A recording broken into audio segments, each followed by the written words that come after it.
everybody. Hi, Frank. Hi, Frank. That's the right answer. Okay. I didn't know this one was going to be in there because Sean didn't like it, but now he does. And I only read this once before at good old Walt's grave. Oh, yes. On his birthday. Walt. Walt Whitman. Oh yeah, Walt Whitman. He lived in Camden, and he's buried there. I've heard of him. Okay. And it's called Song of Yourself for Walt. Having read your poem, I'm perplexed as to why you chose a crypt instead of a pine box. You're never going to be leaves of grass under my boot soles from in there, unless the millennia crumble this tomb and expose your remains to the elements. The first time I visited your crypt, I was pissed that someone put you in there and prevented you from being dust to nurture the grass and blow into people's eyes. But it was you. The first time I visited, someone had carved Jim Morrison into the tree to the left. I was pissed about that too, but not anymore. Maybe you're swapping lines with him now. He never got to be old and gray like you. Now, many years later, the tree has grown and many have carved their names. I can hardly make out Jim's name anymore, but it still says Walt Whitman at the top of the crypt. When I was a kid, the railroad rolled past your house on its way to the river and the ferries. Was it there in your time or built afterwards? When I lived in Michigan, there were people who never heard of you. Here, since 1957, we have a bridge named after you. So even if some people don't know who you were, they at least know your name. I'd like to thank whoever was behind the naming of the bridge. I'd like to thank you for singing the Body Electric and listening when America was singing. There's grass under my boot soles, but none of it's you.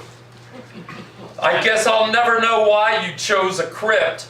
There's no answers, only mysteries. Love, Franco. Yeah. All right. Yup. I handed Sean a whole bunch of haiku, and he said, we're going to pick 3 of them in the magazine, and I'm about to find out which 3 they are now.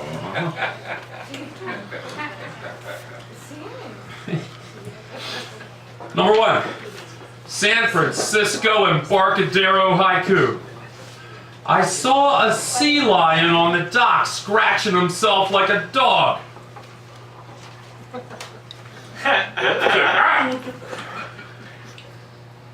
In back of ferry building, statue of Gandhi trucking along.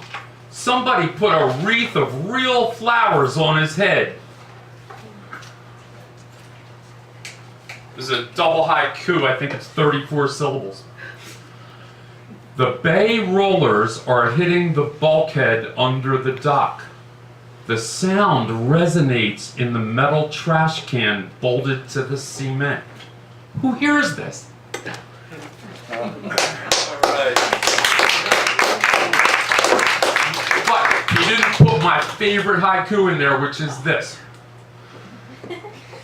The music of the sleet on the bamboo leaves, modulated by the wind. Yeah. Ooh. You didn't submit that. Oh, I didn't? No. Oh, well, it would have been in there instead of this other shit. Okay, am I rolling? Yeah, you're rolling, you're rolling. My pal Pete from 3rd Street, he said, are you coming Sunday night? I said, damn right I'm coming Sunday night. He said, do you know what you're going to read? I said, well, I'm going to read whatever's in here, and I'm going to write something Sunday morning. So I did. This is the Sunday morning poem. What's a poet? I always thought I had the soul of a poet without writing poetry. I tried to define soul of a poet and discovered that it's different in various poets. It can be love, revolt against the madness, or visions of better worlds in which women don't get whipped by ISIS for wearing makeup. Sometimes it's just a story about something cute your cat or dog did, or a picture of the weather over fields, roads, cities, and towns. Formative events in one's life make good poems, like being in the army or being in jail, neither of which I've done so far. Hearing Jimmy play the anthem, or Muddy Waters singing the blues, or Rassan playing three horns at once, then shoving a whistle up his nose and blowing. Some things leave an indelible mark on your soul like a sacrament, and you never forget them. I sent a kid to get a cop to help a guy who was laying on the sidewalk at 66th and Broadway. Someone unconscious on the sidewalk was not a normal thing then. He had blood around his teeth and gums. The cop sat the guy up and kneed him in the back to get him breathing real good. Then he stood him up and gave him a little shove to get him stumbling down funky Broadway. Then we found the bar where they served Guinness. So those events that you remember well are associated with some strong emotion, like outrage, love, compassion, fear, or even surprise. Some things can be learned from books or poetry, but it's not like you lived it yourself. Regret can be a strong influence, like calling that cop. Things you did that didn't go well, or things you failed to do. So we all write poems, but we're not coming from the same life. What are the best poems? Make me think, make me see, tell me something I don't know. Be a good influence on me, and I'll do the same for you. Or it could just be about your cat.